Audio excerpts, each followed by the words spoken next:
is important to remember that true strength comes from within. Sometimes we need a little help to find it. Hey, are you okay? Yeah, hey, I wish I was strong. You know, how about we share some new exercises with others? It's a great way to build strength and confidence.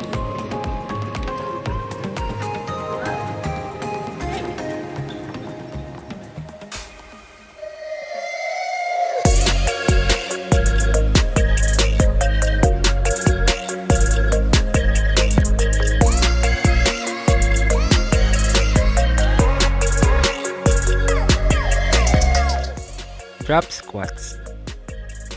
First, stand with your feet shoulder width apart. Next, lower your body into squat position quickly by pushing your hips back and bending your knees. Then, return to the starting position by pushing through your heels.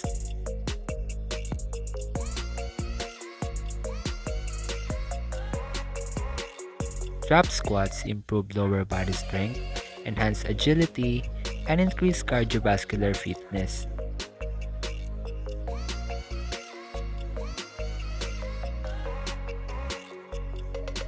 Deadlifts. First, stand with feet hip width, holding dumbbells with palms facing body.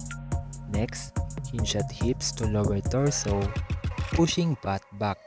Then, lower weights until you feel a stretch in hamstrings. And lastly, drive through heels to stand up, squeezing glutes at top, keeping the weights close to body.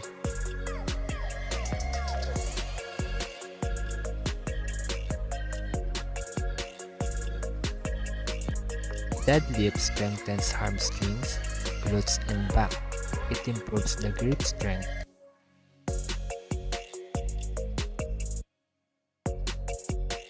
Front lunges. First, stand upright with feet hip width apart. Next, step forward with one leg, lowering your hips until both knees are bent at about 90-degree angles. Keep your front knee directly above your ankle and avoid your back knee touching the ground. Then, push back to the starting position using the heels of your front foot and repeat with another leg.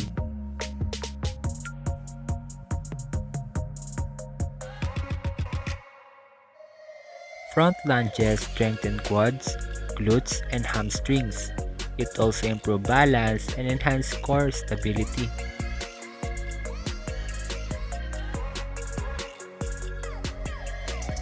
Kneeling step-ups. First, kneel on the floor with your torso upright. Then, step up with one foot onto a raised platform, following with the other foot to stand up completely. Next, step back down to kneeling, one leg at a time. And lastly, alternate legs with each repetition. Kneeling step-ups strengthen quads, glutes, and hamstrings. It also improves balance and coordination.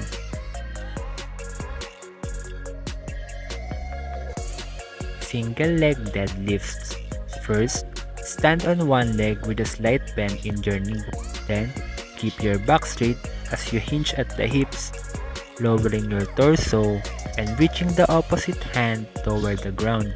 And lastly, return to the starting position by squeezing your glutes and pushing your hips forward.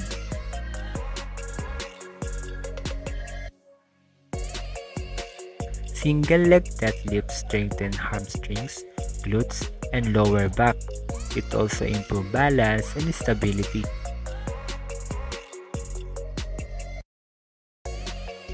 Lateral lunges. First, stand with your feet together. Next, take a wide step to the side and lower your body by bending your knee and pushing your hips back. Next, push back to the starting position.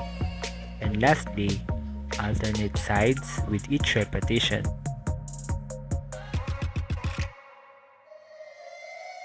Lateral lunges target the inner and outer thighs. It also improves hip mobility and enhances balance.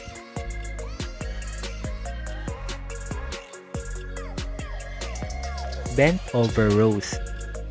First, hold the dumbbell in each hand and hinge at the hips with your back straight. Next, pull the weights toward your torso, keeping your elbow close to your body. And lastly, squeeze your shoulder blades together at the top, then lower the weights back down.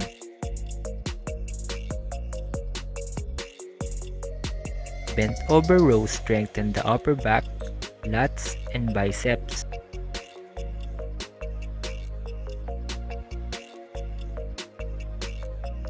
Upright rows. First, hold the dumbbell in each hand with your palms facing your body. Next, lift the weights toward your chin, keeping your elbow higher than your wrist. And lastly, lower the weights back down slowly.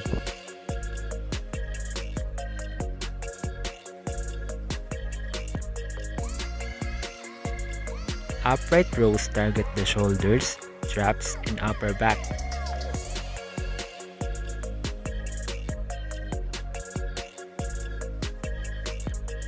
Hammer curls.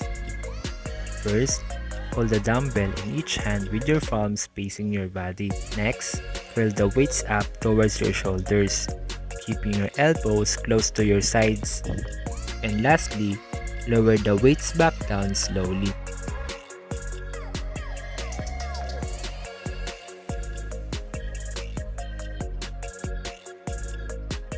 Hammer curls strengthen the biceps and forearms.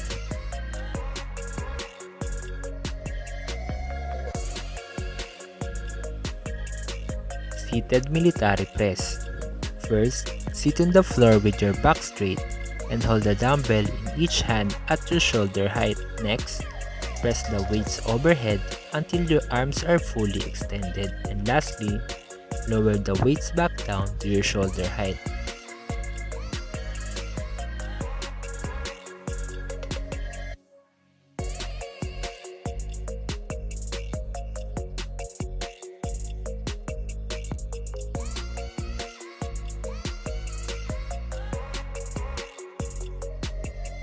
Floor chest press.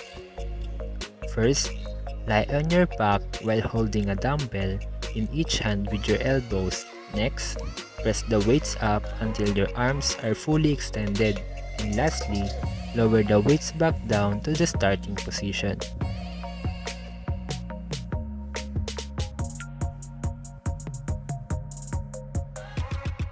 The floor chest press target the chest, shoulders, and triceps.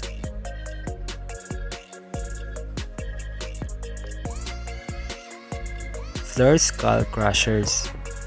First, lie on your back while holding a dumbbell in each hand with your arms extended towards the floor. Next, extend your arms up towards the top of your forehead by bending your elbows.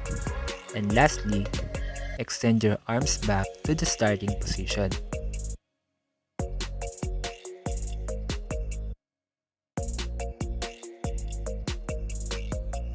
Floor skull crushers target the triceps.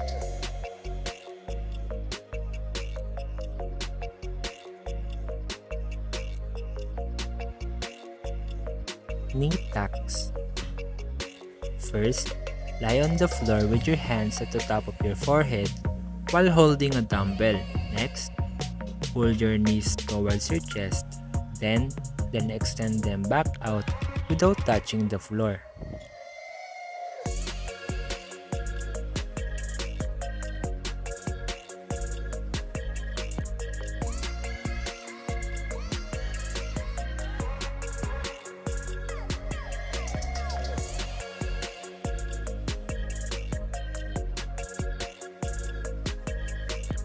Pull through. First, start in a push-up position with the dumbbell placed to one side of your body. Next, reach across with the opposite hand to grab the dumbbell and place it across to the other side. And lastly, place your hand back in the push-up position and repeat with the other hand.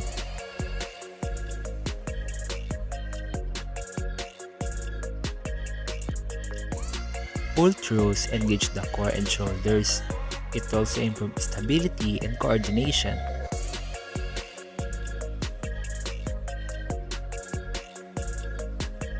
Hold the world. First, sit on the floor with your knees feet lifted off the ground, balancing on your glutes. Hold this position for as long as you can. Hold the world, strengthen the core and shoulders. It also improves the balance and endurance. To all our viewers, we hope you found this guide helpful. Strength comes from practice and perseverance. So grab your dumbbells and start your journey today. Remember, we're all stronger together. Keep pushing and you'll see the amazing results. Join us next time for more fitness tips and exercises. Until then, stay strong, stay confident, and keep lifting.